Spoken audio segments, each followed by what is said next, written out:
Well, let's turn now to Ontario, as we are now just 9 days away from Election Day in the province.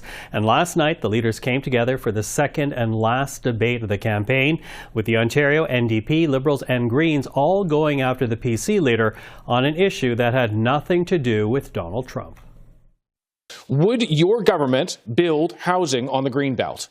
No. We will unlock housing that people can afford in the communities they know and love, instead of opening the Greenbelt for development, which would only benefit wealthy, well-connected insiders. Doug Ford told his donors that he would open up the Greenbelt, then he promised us he wouldn't, and then he went ahead and did it anyways. And of course, we pressured him to do the right thing and pull back. Doug Ford and the Conservatives decided to open up the Greenbelt, even though he said he wasn't going to do that.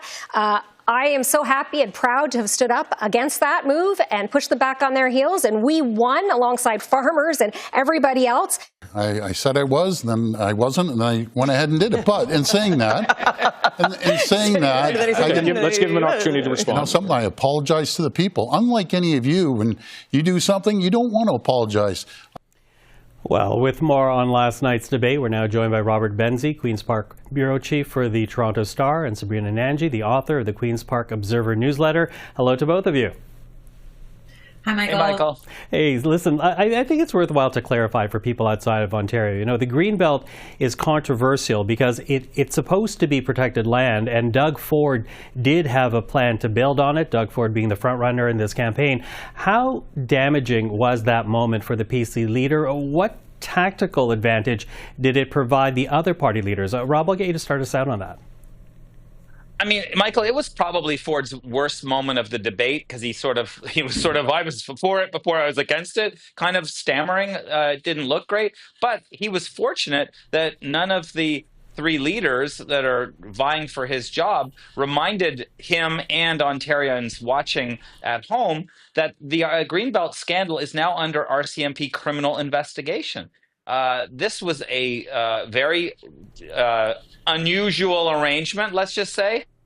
The reason that Ford backed off of it is because there were reports by two watchdogs, the Auditor General and the Integrity Commissioner here at Queen's Park, who said that that conservative land developers were quote unquote favored when land was opened up. So the optics are really bad. And Ford was shaky in his answer, but it could have been way worse, Michael, because no one even mentioned the Mounties. Yeah, no one mentioned them, and yet when we were talking about, Doug Ford, the PC leader, pulling the plug early on a provincial campaign, a lot of that had to do with avoiding this RCMP investigation. Sabrina, what did you make of that moment?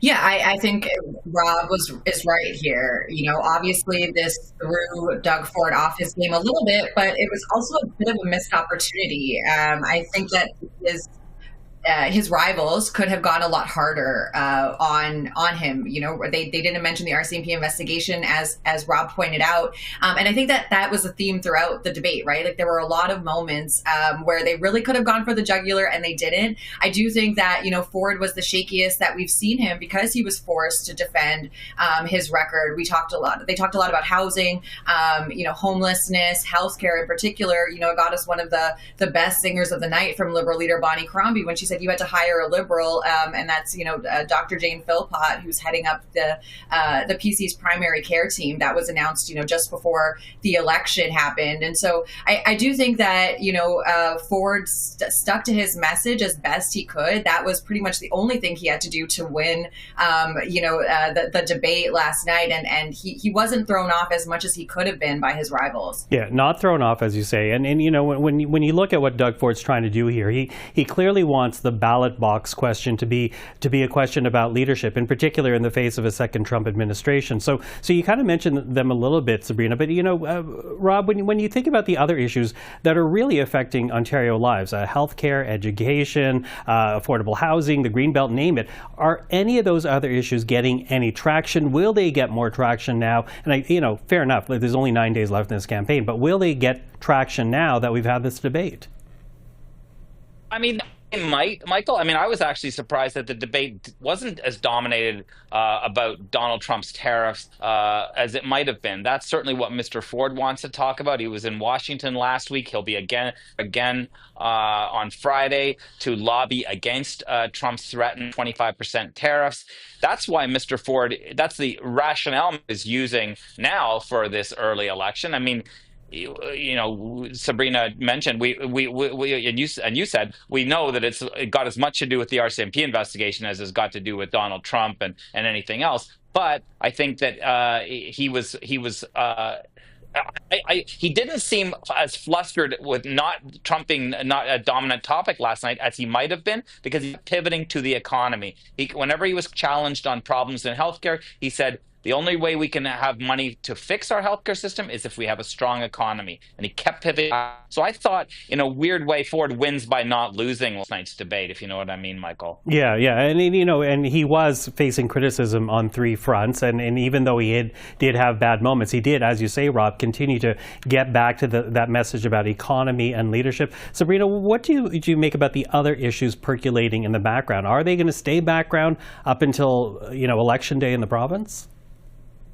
Well, as Rob pointed out, there is an opportunity for Ford to keep hammering on what he believes the ballot question is, and that's, U.S. relations, because he's heading down to Washington just later this week, coincidentally the same day that advanced polls open. But you're right, the other party leaders are doing their best to try and keep those issues front and center.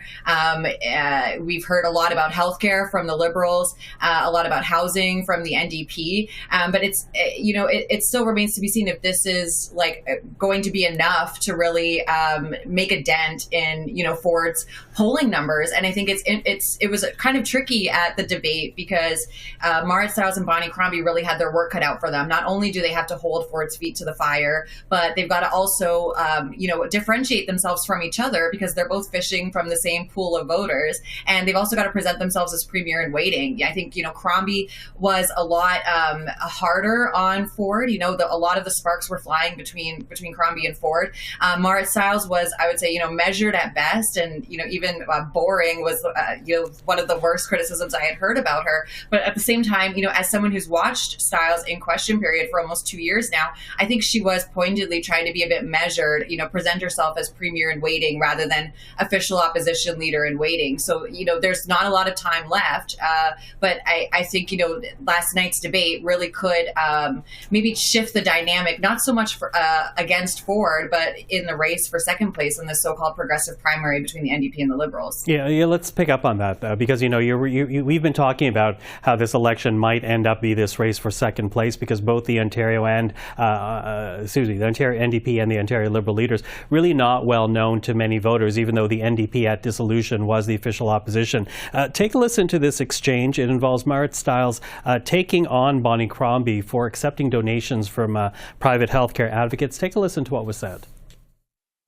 I was really shocked to see that the Liberal leader, that her party has received $25,000 in donations from private healthcare insiders. Do you have a question? And I'd like to know how she can stand here and say she's going to save healthcare, which, by the way, was created. Hallway Healthcare was created under the previous Liberal government, when she's receiving those kinds of donations from private healthcare providers. Okay, we'll get. I think the NDP leader is envious of my fundraising record to date. I will say that the NDP thinks that money grows on trees.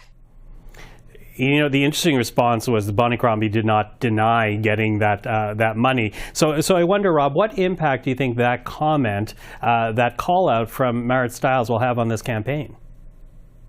I don't know, Michael. I think it's probably minimal. I mean, remember, corporate donations are banned. So if a private individual who happens to work for a healthcare company donates to your campaign, it's hard to refuse those kinds of donations. I'd be surprised if the NDP would refuse donations from anyone, depending on where they worked. I thought good for Marit Stiles for looking for a line of attack. She's in third place in the polls. In the Abacus data survey that was released yesterday in my paper, Ford's ahead at 41%.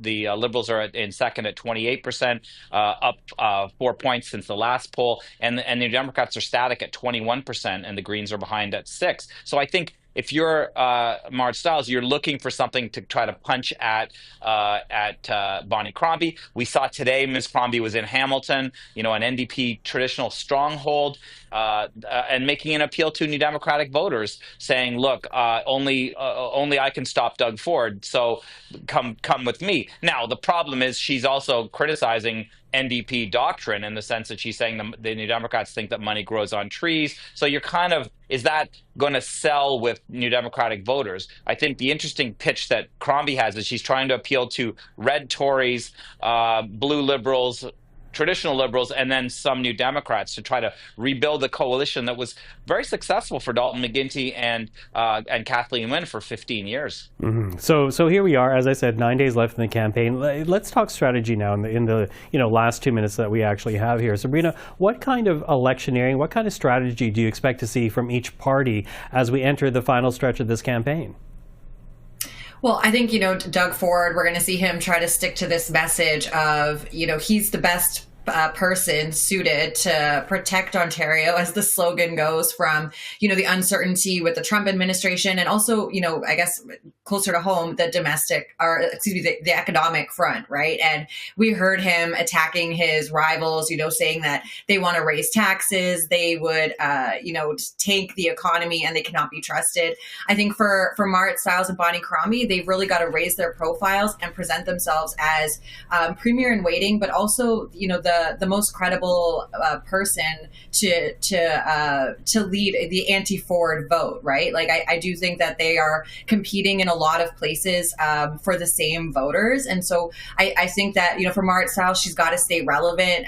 We're going to hear her painting Bonnie Crombie as Doug Ford light and pointing to past Liberal government and PC government failures. Obviously, the NDP has only been government once, so there's not really much of a record for us to scrutinize there. And Bonnie Crombie is going to, try and shake off past Liberal baggage. And, she's already calling herself a different kind of Liberal, one who wants to lower taxes, for instance. And meanwhile, I think, Green leader Mike Schreiner, he's always punching above his weight. He's pretty much just got to show up to do what he needs to do. And I think we're going to see him really target his resources into certain seats that they think they can win. For instance, like Parry Sound Muskoka is one. Mm-hmm. So watching that, Rob, what do you think this last stretch of the campaign will hold?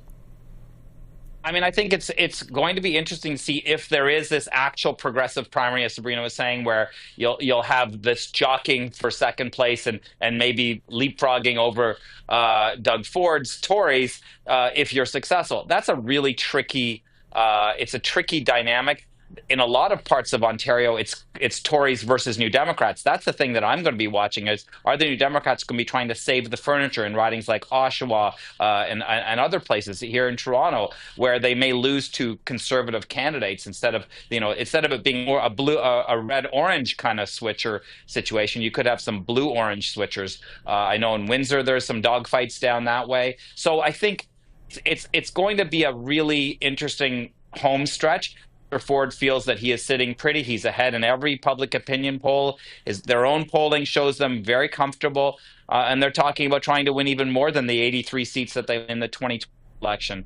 But I think Mr. Ford would be very happy if he wins 70 seats on next Thursday, because that'll be another majority, and then he can start governing for the next few years till he calls another snap election, presumably. Presumably after the RCMP report. Hey, listen, Rob, Sabrina, thank you for that. Appreciate the insight. Thanks. See you, Michael. See you. Take care.